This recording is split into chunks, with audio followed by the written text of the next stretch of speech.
بسم اللہ الرحمن الرحیم الحمدللہ والصلاة والسلام علی رسول اللہ اما بعد۔ جیسا کہ پچھلے درس میں ہم نے نماز کے صحیح ہونے کی شرطیں جو تھی، جسے شرائط نماز یا نماز کے بیرونی فرائض بھی کہا جاتا ہے، اس کا بیان مکمل کیا۔ پہلے ہم نے 3 چیزوں کو سماعت کیا تھا۔ پہلا تھا جسم کا پاک ہونا، دوسرا تھا کپڑوں کا، تیسرا تھا نماز کی جگہ کا پاک ہونا۔ کل کے درس میں ہم نے ستر عورت اور استقبال قبلہ اور نیت کے بارے میں سماعت کیا۔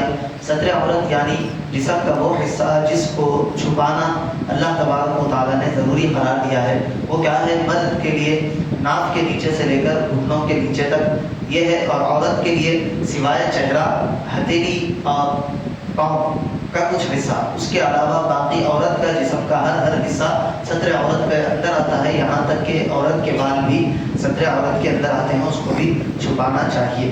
دوسری چیز تھی استقبال قبلہ، یعنی نماز کے لیے قبلے کی طرف رخ کرنا۔ اگر کسی جگہ پر قبلہ معلوم نہ ہو سکے تو اچھی طرح سوچ و گمان کر کے اپنی طرف سے قبلے کا تعین کرے اور نماز کا آغاز کر دے۔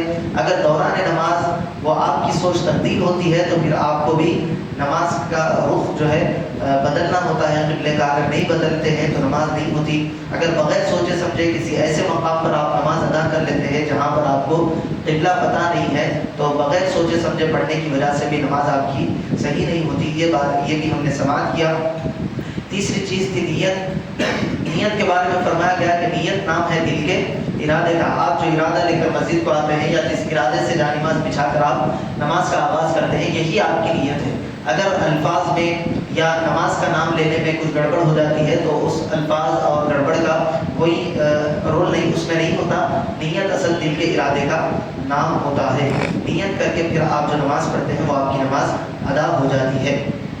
اب یہ تو بیرونی فرائض تھے، شرائط نماز تھے۔ اب یہاں سے نماز کے اندرونی فرائض، جس کو فرائض نماز کہتے ہیں، اس کا آغاز ہو رہا ہے۔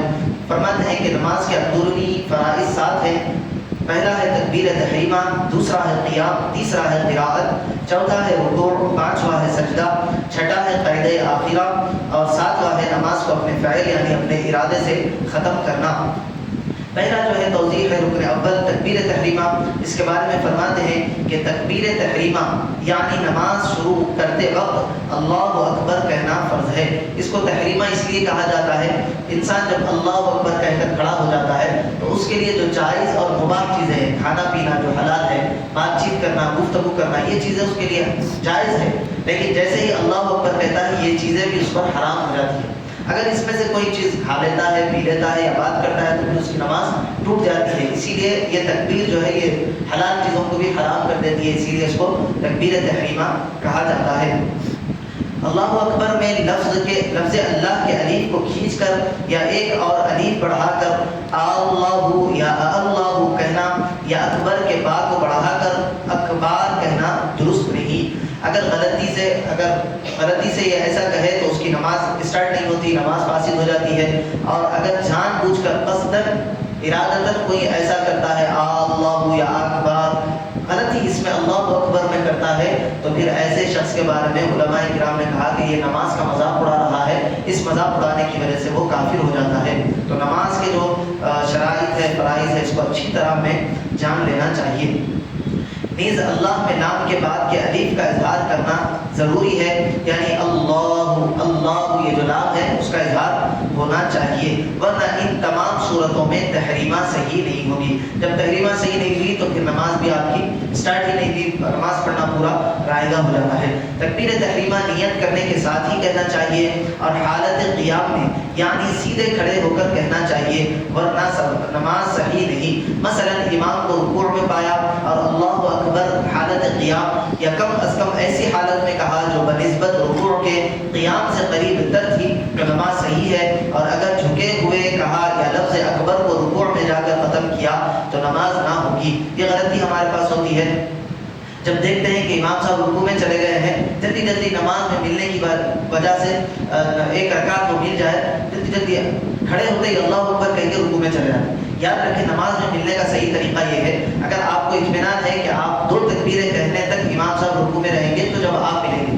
پہلے اللہ اکبر کہیں گے اور اس کے بعد اللہ اکبر کہہ کر رکوع میں جائیں گے، ایک تکبیر کہیں گے تو پھر وہ نماز آپ کی ادا نہیں ہوگی۔ اگر ایسا خدشہ ہے کہ امام صاحب کو کہنے تک رک جائیں گے، آپ کو رکعت نہیں ملے گی تو آپ اطمینان سے کھڑے ہو جائیں، امام صاحب کو رکعت مکمل کر لیتے تھے، دوسری رکعت میں آپ ملے، یہ اطمینان کے ساتھ آپ نماز ادا کریں. کہیں ایسا نہ ہو کہ تھوڑا سا آپ کی غفلت ہو جائے، امام صاحب رکوع میں اٹھ جائے اور آپ رکوع میں جائے، رکوع آپ کو نہ ملے، آپ کی نماز پوری خراب ہو گئی. تو یہ مسائل جو ہے اچھی طرح جان لینا چاہیے. آگے فرماتے ہیں کہ مقتدی کو امام کی تحریمہ کے ساتھ تحریمہ کہنی چاہیے، اس طرح کہ امام کے اللہ اکبر کی راہ سے اپنی تکبیر تحریمہ یعنی اللہ اکبر کے الف کو ملائے. اگر کوئی مقتدی امام کے کہنے سے پہلے اکبر کا لفظ کہہ دے تو نماز نہیں ہوگی. یعنی امام صاحب کے اللہ اکبر کہنے کے بعد آپ اللہ اکبر کہہ کر ہاتھ باندھیں گے. اگر امام سے پہلے کوئی بھی رکن آپ ادا کر لیتے ہیں، چاہے آپ اللہ اکبر کہیں یا رکوع میں چلے جائیں یا نماز میں چلے جائیں، تو آپ کی نماز جو ہے ٹوٹ جاتی ہے. تکبیر تحریمہ گونگے اور ان پڑھ پر فرض نہیں، یعنی ایسا پڑھا اس کو معلوم ہی نہیں ہے تکبیر تحریمہ کیا ہے، تو ایسے شخص پر فرض نہیں، صرف وہ ہاتھ اٹھا کر نماز پڑھ لیتا ہے تو اس کی نماز ادا ہو جاتی ہے. لیکن سیکھنا ہر ایک کے لیے واجب اور ضروری ہے. دوسری چیز ہے قیام. قیام کے معنی ہے کھڑا ہونا. نفل نمازوں کے سوا تمام نمازوں میں فرض ہے بشرطے کہ کوئی عذر نہ ہو، اور نفل نماز میں فرض نہیں، بلا عذر بھی بیٹھ کر پڑھنا جائز ہے.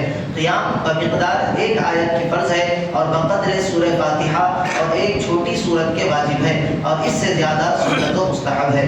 قیام اس شخص پر فرض نہیں جو اس پر قادر نہ ہو، مثلا نہایت بوڑھا برہنہ آدمی جو ستر عورت سے عاجز ہو، ان سب کو فرض نماز بھی بیٹھ کر پڑھنا جائز ہے. قیام کی حد یہ ہے کہ اگر دونوں ہاتھ چھوڑ دیے جائے تو گھٹنوں تک پہنچے. قیام دونوں پاؤں سے ہونا چاہیے، ایک پاؤں پر کھڑے ہو کر نماز پڑھنا بلا عذر مکروہ ہے. تیسری چیز ہے قراءت. قراءت یعنی نماز میں قرآن شریف کی ایک آیت کا پڑھنا فرض ہے، خواہ آیت بڑی ہو یا چھوٹی. قرآن شریف پڑھنے کو قراءت کہتے ہیں، مثلا سورہ فاتحہ اور دوسری سورت پڑھنا، یعنی اس قدر پڑھنے سے فرضیت ادا ہو جائے گی، نہ کہ ایک آیت کے پڑھنے سے فرضیت ادا ہو جاتی ہے، بلکہ ہمیشہ اسی پر اکتفا نہیں کرنا چاہیے. آپ کو سورہ فاتحہ کے ساتھ دوسری سورتوں کو بھی یاد رکھنا چاہیے. اور ایک آیت جو کہی گئی ہے، ایک آیت جو چھوٹی یا بڑی، ہر مسلمان کو یاد ہونا ضروری ہے. اگر یہ یاد نہیں ہوتی تو پھر اس کے مسلمان ہونے پر اللہ ہی اس کا حافظ ہے.